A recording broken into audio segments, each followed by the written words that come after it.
चलिए, आरआरबी का वैकेंसी आ गया है। तो वैसे बच्चे जिनका इंग्लिश कमजोर है या जो अपने आप को काबिल समझते हैं कि हिंदी में एकदम गर्दा उड़ा देंगे, तो उनके लिए वैकेंसी है। क्योंकि इसमें जो एग्जाम आपका होता है वो मैथ्स और रीजनिंग का ज़्यादातर रहता है पोर्शन। तो सबसे पहले आइए डिस्कस कर लेते हैं हम लोग क्या देने वाला है आरआरबी। तो यहाँ जो हम लोग को जैसा एक्सपेक्टेड था कि पीओ और क्लर्क का वैकेंसी देगा ही देगा, बट इस बार पीओ क्लर्क के साथ साथ में आपका स्केल 2 और स्केल 3 का भी वैकेंसी आ चुका है। तो यहाँ पर आप देख सकते हैं common requirement process for requirement of officer scale 1 scale 2 and scale 3 and office assistant, यानी ये आपका कलर का हो गया। और यहाँ पर स्केल 1 जो दिया है ये आपका असिस्टेंट मैनेजर का पोस्ट होता है, और स्केल 2 जो होता है वो मैनेजर होता है, स्केल 3 जो होता है वो सीनियर मैनेजर का पोस्ट होता है। तो ये भी सारा कुछ एक साथ आ गया है। वीडियो को आप पूरा देखिएगा, और उससे पहले अगर अभी तक चैनल सब्सक्राइब नहीं किए हो तो सबसे पहले चैनल को सब्सक्राइब कर लो और दोस्तों के बीच में ज़्यादा से ज़्यादा शेयर कर लो। तो चलिए आइए आगे बढ़ते हैं वीडियो को लेकर के, और मैं इसको पूरा डिस्कस करने जा रहा हूं, तो आप वीडियो को पूरा देखिएगा। सबसे पहले हम लोग अगर बात करते हैं इंपॉर्टेंट डेट्स का, तो ये सबसे ज़्यादा जरूरी है। वैकेंसी आज आया है, तो फॉर्म कब से फिल होने वाला है वो देख लो। Online registration of application by candidates 1/9/2025 से लेकर 21/9/2025 तक, यानी आप आज से ही इसका फॉर्म भर सकते हैं। और कब तक भर सकते हैं? तो 21/9/2025 तक इसका फॉर्म आप भर सकते हैं। दूसरा है पेमेंट ऑफ एप्लीकेशन फी इंसमेंटेड चार्जेस, यानी जो भी चार्जेस है, जो फी आपको लगेगा वो सेम डेट का है, तो इसी में आपको सब कुछ करना है। आगे बढ़ते हैं तो कहते हैं edit window for candidates to modify correct application form, यानी अगर आपसे कुछ गलतियां हो गई हैं तो उसको जो एडिट करने का है वो आपको डेट देगा ये आफ्टर क्लोजर ऑफ रजिस्ट्रेशन, यानी रजिस्ट्रेशन कंप्लीट होने के बाद आपका उसका डेट आएगा।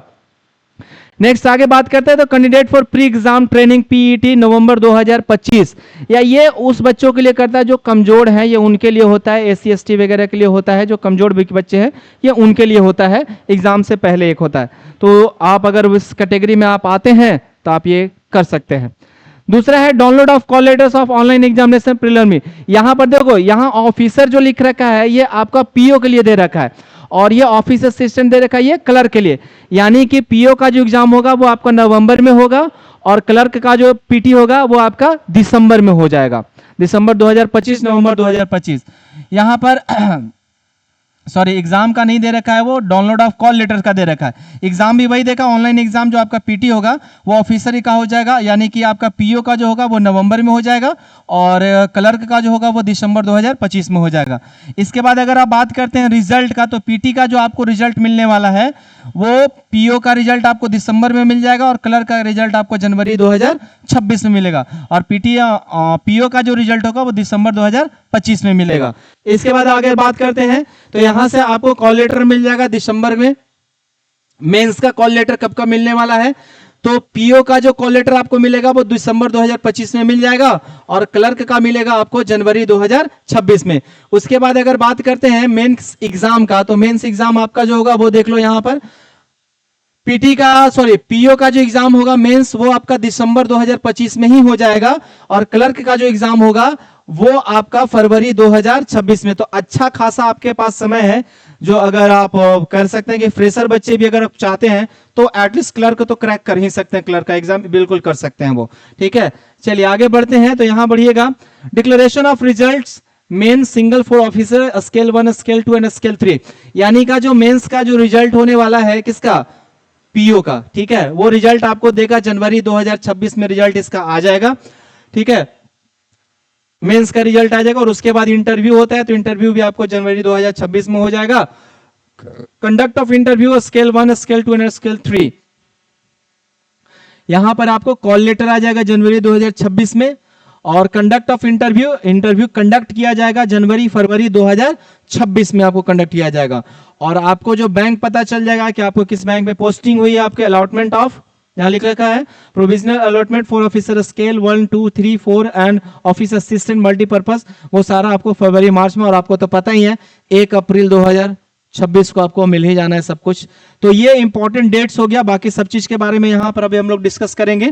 ठीक है, ये आपका इंपॉर्टेंट डेट्स है, अगर नहीं है तो आप इसका स्क्रीनशॉट ले सकते हैं, ये बिल्कुल बेहतरीन तरीका है आपके पास। बाकी ये पूरा पीडीएफ आपको हमारे टेलीग्राम चैनल पर मिल जाएगा। चलिए अब इससे आगे बढ़ते हैं कि इसको कौन कौन फॉर्म भर सकता है, क्या क्या एग्जाम पैटर्न है, क्या एग्जाम पैटर्न में कुछ बदलाव हुआ है, तो वो सारा कुछ अभी हम लोग जानेंगे। आगे बढ़ते हैं। सबसे पहला बात करते हैं, यहां देख लीजिए।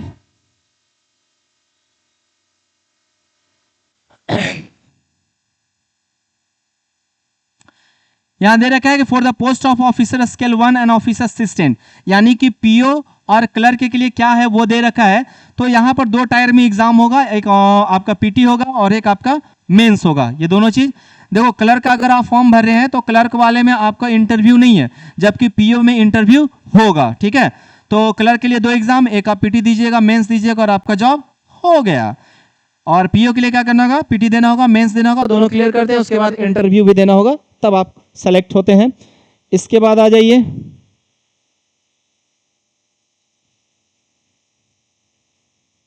देखो ये सारा बैंक है जो बैंक आईबीपीएस आरआरबी के अंतर्गत आता है। तो टोटल अगर बात कीजिएगा तो टोटल आपके पास 28 बैंक्स हैं, ठीक है, जो आईबीपीएस आरआरबी के अंतर्गत आते हैं। और ये कौन कौन सा बैंक है ये सारा नाम यहाँ पर दिया हुआ है। जैसे इस बार क्या हुआ कि एक्सपेक्टेड था कि वैकेंसी थोड़ा सा आपका कमेगा, बट वैकेंसी कमा नहीं है, थोड़ा ज़्यादा ही हो गया है, क्योंकि बहुत सारे बैंक्स का मर्जर हुआ है। हर स्टेट के बैंक्स का मर्जर हुआ। पहले था कि आप एक ही स्टेट में 2 से 3 ग्रामीण बैंक चल रहे होते थे, बट अब इस तरीके से नहीं हुआ। इस बार से क्या हो गया, सारा ग्रामीण बैंक एक हो गया है। ठीक है, तो टोटल 28 बैंक है और ये सब कुछ दिया हुआ है। यहाँ प्रेजेंट हेड ऑफिस दे दिया है। जैसे आप बिहार की बात करेंगे तो बिहार ग्रामीण बैंक एक सिंगल बैंक हो गया है और इसका हेड ऑफिस आपको पटना में मिलेगा और लैंग्वेज हिंदी में। इसके बाद ये सारा बैंक हो गया। अब आते हैं हम लोग एलिजिबिलिटी क्राइटेरिया कि कौन से बच्चे इसका फॉर्म भर सकते हैं और क्या क्या क्राइटेरिया है, क्या क्वालिफिकेशन है, कितना, तो वो सारा कुछ अभी हम लोग इसमें देखने जा रहे हैं।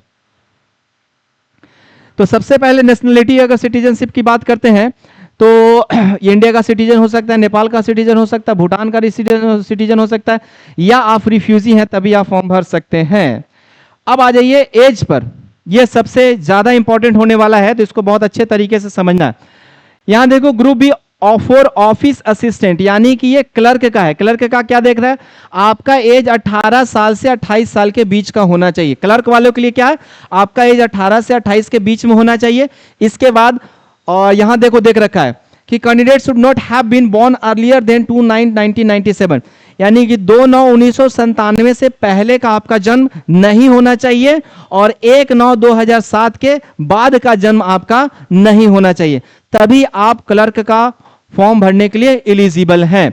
यानी कि ये दोनों के डेट के बीच में आपका डेट ऑफ बर्थ अगर है तो आप फॉर्म भरने के लिए एलिजिबल हैं क्लर्क का। दूसरा अगर बात करते हैं, जैसे यहां देखा ऑफिसर स्केल 1 यानी असिस्टेंट मैनेजर, यानी कि आम भाषा में हम लोग बात करें तो पीओ का बात कर रहा है, तो इसका एज कितना होना चाहिए, 18 से ज्यादा होना चाहिए और 30 से कम होना चाहिए। आपका एज क्या होना चाहिए, 18 से ज्यादा और 30 से कम होना चाहिए। Candidate should not have been born earlier than 2/9/1995, यानी 2/9/1995 के पहले का डेट ऑफ बर्थ आपका नहीं होना चाहिए और 1/9/2007 के बाद का डेट ऑफ बर्थ आपका नहीं होना चाहिए, तब आप एलिजिबल हैं पीओ का फॉर्म भरने के लिए। क्लियर है, यानी कि अगर आप पीओ का फॉर्म भर रहे हैं, अगर आप पीओ का फॉर्म भर रहे हैं तो इसको बहुत ध्यान से समझिएगा। अगर आप पीओ का फॉर्म भर रहे हैं तो ये वाला डेट और ये वाला डेट के बीच में आपका डेट ऑफ बर्थ होना चाहिए। वहीं अगर आप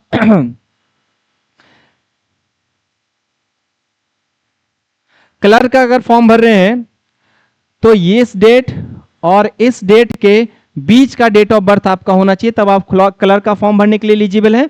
और ये दोनों डेट के बीच आप अगर आपका डेट ऑफ बर्थ है तो आप पीओ का फॉर्म भरने के लिए एलिजिबल हैं। इसके बाद बात करते हैं ऑफिसर स्केल 2 यानी कि मैनेजर के पोस्ट की अगर बात करते हैं तो आपका एज 21 से ज्यादा होना चाहिए और 32 से कम होना चाहिए, तब आप इसके लिए फॉर्म भरने के लिए एलिजिबल हैं। और ये आपका डेट ऑफ बर्थ यहां पर दिया हुआ है, इसके बीच का डेट ऑफ बर्थ आपका होना चाहिए, तब आप फॉर्म इसका भर सकते हैं। चलिए इसके बाद आगे बढ़ते हैं। यहां से बात करेंगे अगर ऑफिसर स्केल 2 का, तो ऑफिसर स्केल 2 का अगर आप बात कीजिएगा तो आपका एज जो होना चाहिए वो 21 साल से ज्यादा होना चाहिए और 40 साल से कम होना चाहिए। बाकी डेट ऑफ बर्थ ये होना चाहिए, तो आप सीनियर मैनेजर के लिए एलिजिबल हैं। एज से केवल एलिजिबल हैं, बाकी क्राइटेरिया आगे एजुकेशन क्वालिफिकेशन पर हम लोग जाएंगे तो वहां पर अलग अलग सबका क्राइटेरिया दिया हुआ मिलेगा। तो इन दोनों के डेट ऑफ बर्थ के बीच में अगर आप हैं, आपका डेट ऑफ बर्थ है, तो आप सीनियर मैनेजर का फॉर्म भरने के लिए एलिजिबल हैं। इसके बाद बात करते हैं आगे, तो चलिए आइए आगे देखते हैं क्या क्या दे रखा है। एज का बात कर लीजिए, तो देखो जो एज आपको दे रखता है SC ST वगैरह के लिए, तो वो सारा कुछ यहां पर अप्लीकेबल है। अगर आप SC ST से बिलोंग करते हैं तो आपको 5 साल का एज रिलैक्सेशन मिलता है। यदि आप OBC नॉन क्रीमी लेयर से बिलोंग करते हैं तो 3 साल का मिलता है। इसके अलावा अगर आप PWBD से बिलोंग करते हैं तो आपको 10 साल का एज रिलैक्सेशन मिलता है।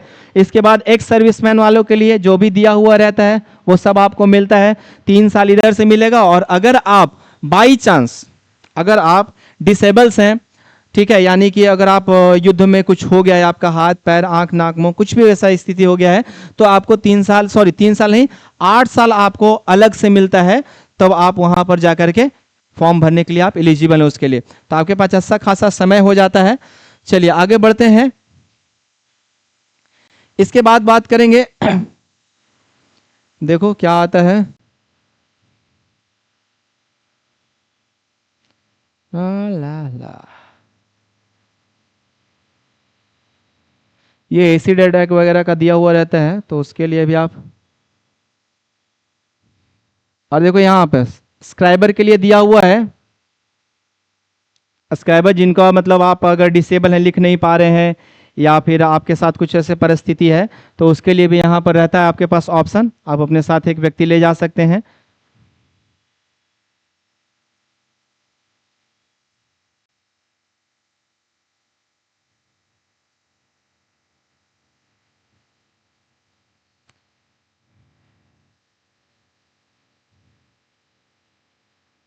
देखिए ये आपका क्वालिफिकेशन देने वाला है, ठीक है, कि क्या क्वालिफिकेशन होना चाहिए, क्लर्क के लिए क्या क्वालिफिकेशन होना चाहिए, PO के लिए क्या क्वालिफिकेशन होना चाहिए, और स्केल 2 स्केल 3 के लिए क्या होना चाहिए। तो स्केल 2 और स्केल 3 के लिए तो आपको, हमको नहीं लगता कि आपको जरूरत है, आवश्यकता है इन सब चीजों का। तो आप जनरली जानना चाह रहे होंगे क्लर्क के लिए और PO के लिए। तो आप यहां पर देख लीजिए, आपका जो रिजल्ट होना चाहिए, देख लो आपका जो रिजल्ट होना चाहिए, वो रिजल्ट जो होना चाहिए यहाँ डेट आप देख लीजिए 21/9/2025 के पहले का रिजल्ट होना चाहिए। आपके पास ग्रेजुएशन का जो रिजल्ट होना चाहिए वो 21/9/2025 के पहले का रिजल्ट होना चाहिए, तब आप फॉर्म भरने के लिए एलिजिबल हैं।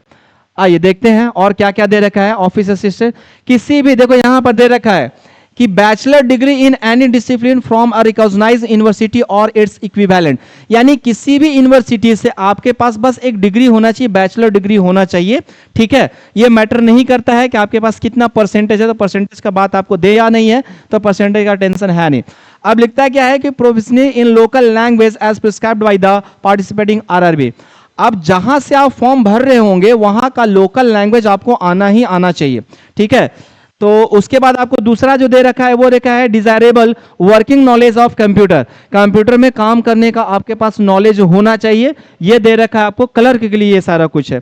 इसके बाद बात करते हैं अगर PO के लिए, तो PO के लिए भी सेम चीज है, bachelor degree in any discipline from a recognised university of its equivalent, यानी कि किसी भी इक्विवेलेंट यूनिवर्सिटी से आपके पास एक डिग्री होना चाहिए, यानी ग्रेजुएशन आप ग्रेजुएट आप कंप्लीट हो, ठीक है, तो आप फॉर्म भरने के लिए एलिजिबल हैं। इसके अलावा preference will be given to the candidates having degree in agriculture. देख लो यहां पर, अगर आप इन सब चीजों में एग्रीकल्चरल मार्केटिंग मैनेजमेंट, अगर आप ये सब सारा कुछ अलग से कोर्स कर रखे हैं ग्रेजुएशन के इक्विवेलेंट में, तो आपको प्रायोरिटी मिलता है, यहां दे रखा है।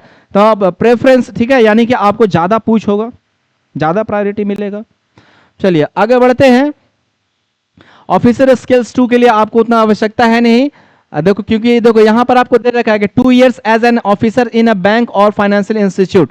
आपके पास 2 साल का एक्सपीरियंस चाहिए मैनेजर के लिए, 2 साल का एक्सपीरियंस है ऑफिसर इन अ बैंक, आप किसी भी बैंक में ऑफिसर हो या फिर आप फाइनेंशियल इंस्टीट्यूट में काम कर रहे हो 2 साल के लिए, तो भी आप एलिजिबल हैं।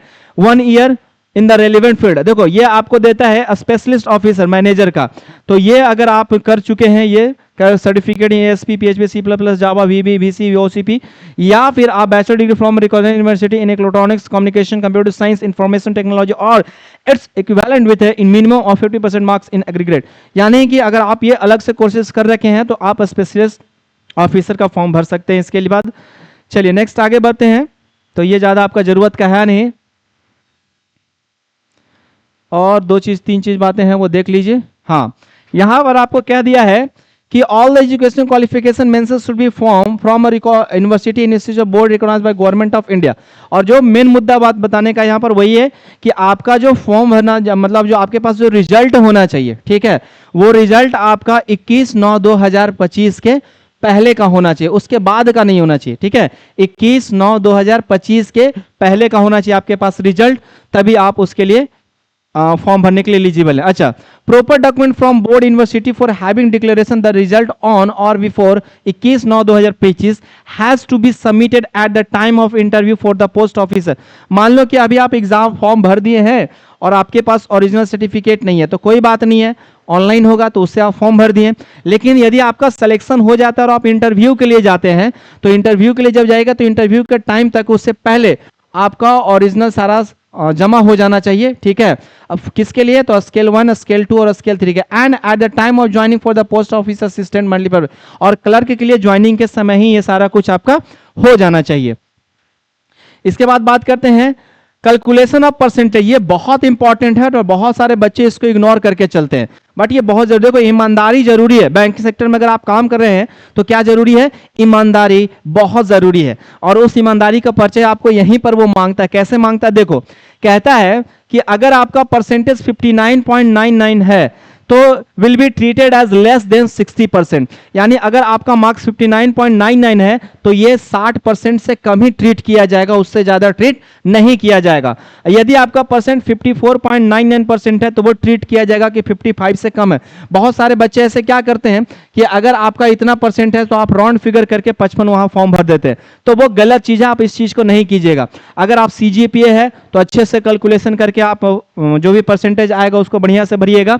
इसके अलावा, यानी कि कहने का मतलब ये है कि जो आपके पास रिजल्ट में है आप उसी को फॉर्म में भरिए। ये नहीं कि आप उसको राउंड फिगर करके भर दे रहे हैं, तो वो गलत चीज हो जाएगा, वो इस चीज को बैंक एक्सेप्ट नहीं करेगा। चलिए आगे बढ़ते हैं। इसके बाद क्रेडिट हिस्ट्री की अगर बात करते हैं बाबू, तो सिविल स्कोर जबरदस्त होना चाहिए आपका, जितना मेरे ख्याल से 690। अगर आपका सिविल स्कोर, ध्यान दो, मेरे ख्याल से 690 होता है। अगर 690 से कम है आपका सिविल स्कोर तब बात गड़बड़ है, ठीक है। कोशिश कीजिएगा कि आपका सिविल स्कोर 690 से ऊपर का हो, 690 से कम का नहीं हो, जहां तक मुझे पता है। इसके बाद अगर आप आगे का बात करते हैं तो यहां दे रखा है एज पर द पॉलिसी, हाँ ठीक है। Agency has not be updated before the date of joining, have to either get the status updated और प्रोड्यूस एनओ। हाँ, अगर आपके पास नहीं है सिविल स्कोर आ रहा है तो आप एनओसी प्रोड्यूस करके उसको जमा कर सकते हैं। तो अब इसके बाद बात करते हैं हम लोग एप्लीकेशन फी का।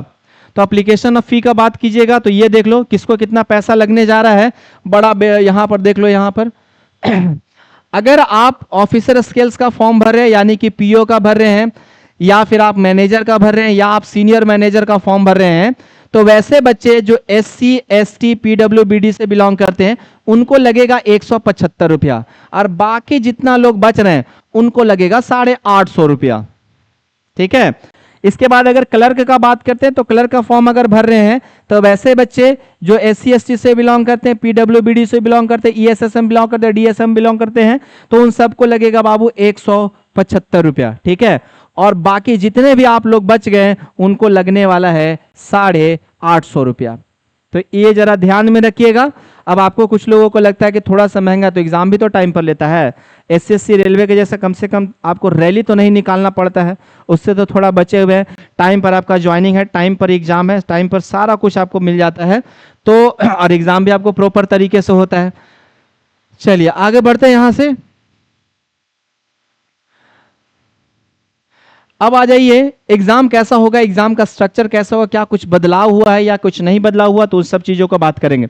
तो सबसे पहले यहां पर हम लोग आ रहे हैं ऑफिस असिस्टेंट, यानी कि क्लर्क का बात करने वाले। तो क्लर्क का जो पीटी होगा उसमें आपके पास 2 ही सब्जेक्ट रहेगा। कौन कौन सा, रीजनिंग और मैथ्स। तो रीजनिंग और मैथ्स के लिए देख लीजिए यहां पर कितना क्वेश्चन, दोनों में 40-40 क्वेश्चन, 40-40 नंबर के लिए। लेकिन समय जो है देखो 2024 से ये चेंज किया क्या, 2024 में ये जो टाइमिंग था वो बस 45 मिनट्स का था, आपको सेक्शनल टाइमिंग नहीं दे रहा था। 45 मिनट्स में 2 आपको मन लगता है वो आप बना लीजिए, कोई दिक्कत कोई परेशानी नहीं है। लेकिन 2024 से बदलाव करके क्या कर दिया, यहां पर देख लो 25 मिनट्स मिलेगा आपको रीजनिंग बनाने के लिए और 20 मिनट मिलेगा आपको मैथ्स बनाने के लिए। बाकी नंबर्स ऑफ क्वेश्चन वही है, मार्क्स उतना आपको यही मिलेगा। अब यहाँ पर स्टार दिया हुआ, तो स्टार का मतलब देख लो, नीचे दिया रखा होगा स्टार का मतलब। अब यहाँ ये पीओ के लिए, तो पीओ और क्लर्क का दोनों का सेम पैटर्न है एग्जाम का पीटी का। देख लीजिए यहाँ पर, इसमें भी रीजनिंग मैथ है आपको 40 क्वेश्चन 80 नंबर के लिए, और मैक्सिमम नंबर 40 80 मार्क्स हो गया। बनाने के लिए वही ड्यूरेशन 25 मिनट आपको रीजनिंग के लिए मिलता है और 20 मिनट आपको मैथ्स के लिए मिलता है। यानी कह सकते हैं कि हमारा वाला जो सब्जेक्ट है वो थोड़ा सा ज्यादा वैल्यूएबल हो गया है।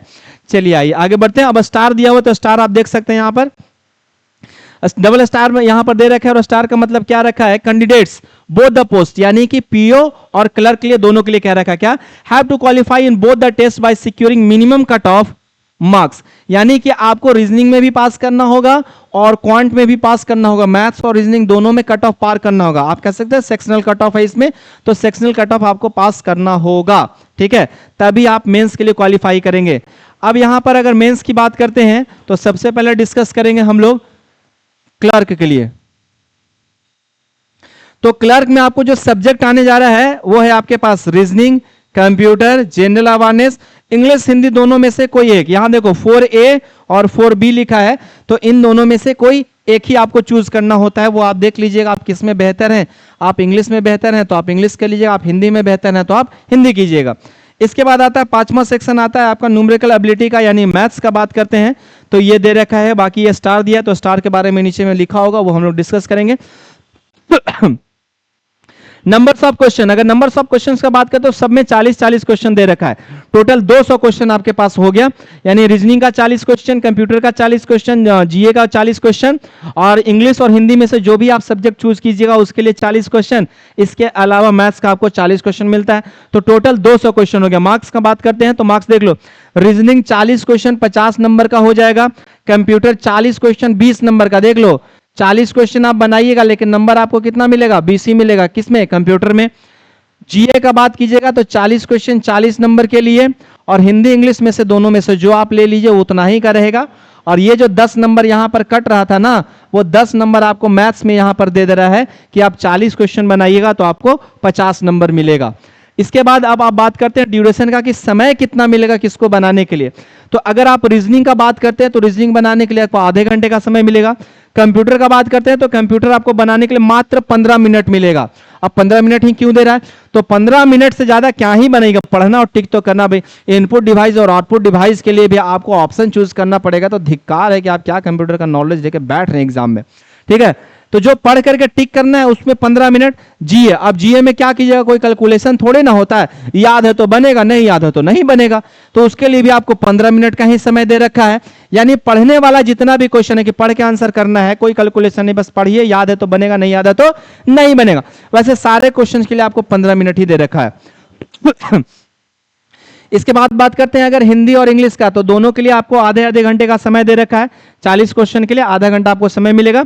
मैथ्स का अगर बात करते हैं तो 40 क्वेश्चन यहां पर रहेगा 50 नंबर के लिए, और मिलेगा कितना, आधा घंटा।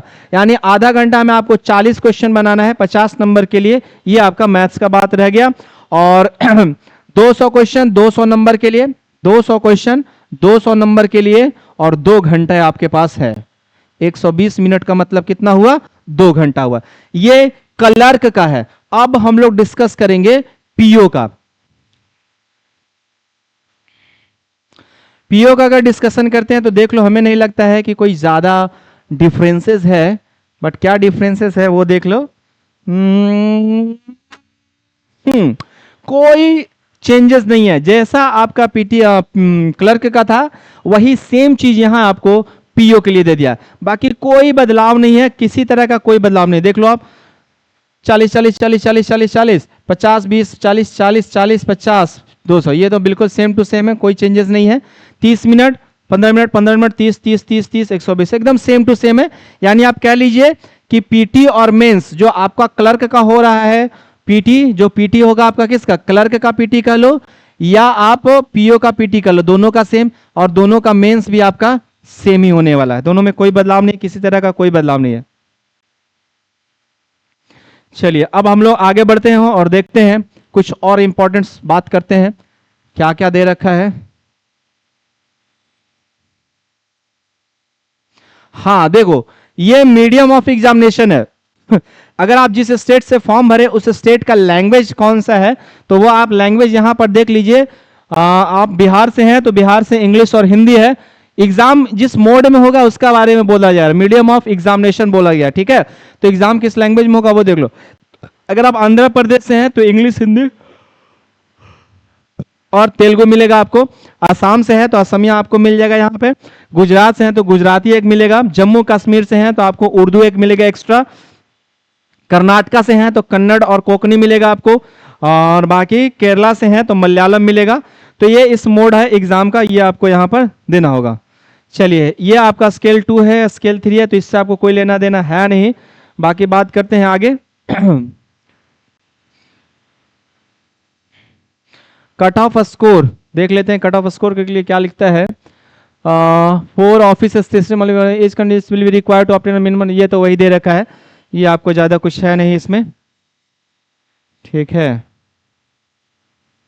एग्जामिनेशन सेंटर, एग्जामिनेशन सेंटर की अगर बात करते हैं तो ये बहुत अक्रॉस द इंडिया दिया है। एक्सेस 2 में यहाँ पर लिस्ट आपको दे रखा है इसमें कि कौन कौन शहर से आप फॉर्म भर सकते हैं।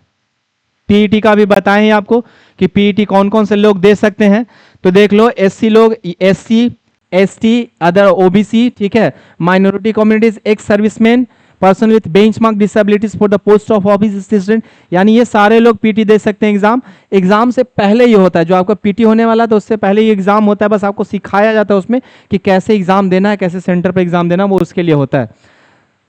इंटरव्यू का अगर बात करेंगे तो ये आप, इंटरव्यू तो सब में है नहीं, सिर्फ पीओ वालों के लिए इंटरव्यू है। इसके बाद अगर आप बात करते हैं एलएलपीटी का,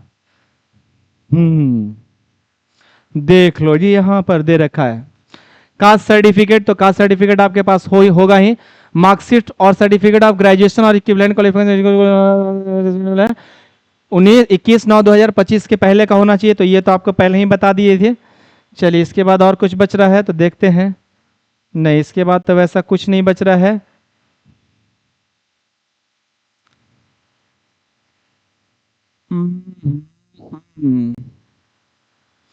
एक चीज और आपका बच रहा है, वो देख लेते हैं। ये तो अलॉटमेंट का आ गया। हाँ, इसमें अभी मिल नहीं रहा है, कहीं पे हम पढ़ रहे थे।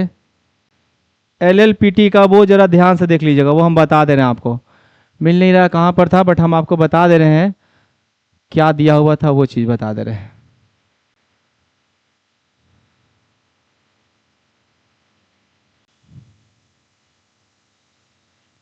हाँ हाँ हाँ,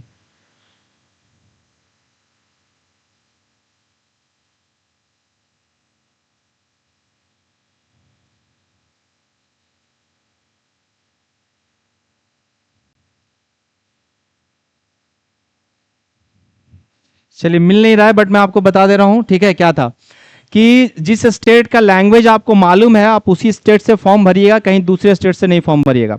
हालांकि इसमें जैसा आईबीपीएस क्लर्क किया था और एसबीआई क्लर्क किया था, उससे थोड़ा सा इसमें बदलाव है। बदलाव क्या है कि आप इसमें जो एग्जाम होना चाहिए, यदि दिया गया सब्जेक्ट, ठीक है, वो मैं आपको बता दे रहा हूं, यहां पर ध्यान रखिएगा। जहां से आप फॉर्म भरें उस स्टेट का लैंग्वेज, अगर उस स्टेट का लैंग्वेज आप स्टैंडर्ड 8 में अगर आप पढ़े, क्लास 8 से ऊपर किसी भी क्लास में अगर आप उस स्टेट का लैंग्वेज पढ़े हैं, ठीक है, किसी भी स्टेट से आप, जहां से आप फॉर्म भर रहे हैं, उस स्टेट का लैंग्वेज अगर आप क्लास 8 में, क्लास 9 में या क्लास 10 में पढ़े हैं, या 11 12 में पढ़े हैं, या ग्रेजुएशन में है, तब आप उस स्टेट से फॉर्म भर सकते हैं। अगर आप कहीं और से फॉर्म भरे हैं और वहां से आपका रिजल्ट हो जाता है, तो आपको टेस्ट लिया जाएगा एलएलपीपीटी का, ठीक है। इस टेस्ट में अगर आप पास नहीं करते हैं तो आपको 6 महीने का समय दिया जाएगा कि आप 6 महीने में उस लैंग्वेज को सीख लीजिए। उसके बाद भी अगर आप नहीं सीख पाते हैं तो कोई गुजारा नहीं है, थोड़ा सा और आपको समय दिया जाएगा। बट ये क्यों ही करना है, मैं आपसे रिक्वेस्ट करूंगा कि वैसे जो भी बच्चे किसी अदर स्टेट से फॉर्म भरे, तो प्लीज आप उसी स्टेट से फॉर्म भरिए जिस स्टेट का लैंग्वेज आपको आता हो, जिसके बारे में आपके पास जानकारी हो। दूसरे स्टेट से फॉर्म नहीं भरिए, क्यों ये 6 महीने के झंझट में पढ़ना है, ठीक है। तो ये आप फॉर्म भरते समय इस बात का ख्याल रखिएगा, क्लास 8, क्लास 9, क्लास 10, 11, 12 और उसके ऊपर ग्रेजुएशन में अगर आप वहाँ का सब्जेक्ट पढ़े होंगे, वहाँ का लैंग्वेज पढ़े होंगे, तो आपको कोई दिक्कत नहीं होने जा रहा। लेकिन अगर वहाँ का लैंग्वेज आप नहीं पढ़े क्लास 8, 9, 10, 11, 12 या ग्रेजुएशन में, तो आपको टेस्ट लिया जाएगा और टेस्ट में पास नहीं होते हैं तो 6 महीने का आपको समय दिया जाएगा कि आप उस लैंग्वेज को सीख लीजिए। बाकी वीडियो अगर अच्छा लगा हो तो जरूर चैनल सब्सक्राइब कर लीजिएगा, लाइक एंड शेयर जरूर कीजिएगा और उसका पूरा पीडीएफ आपको हमारे टेलीग्राम चैनल पर मिल जाएगा, जिसका लिंक नीचे डिस्क्रिप्शन में दिया हुआ होगा नीचे। ओके, तो यहीं समाप्त करते हैं, बाकी डिस्कशन हम लोग आगे करेंगे और बहुत जल्द हम लोग इसका ऑनलाइन क्लास लेकर आ रहे हैं अपने यूट्यूब चैनल पर कॉम्पिटिटिव क्लब पे। धन्यवाद।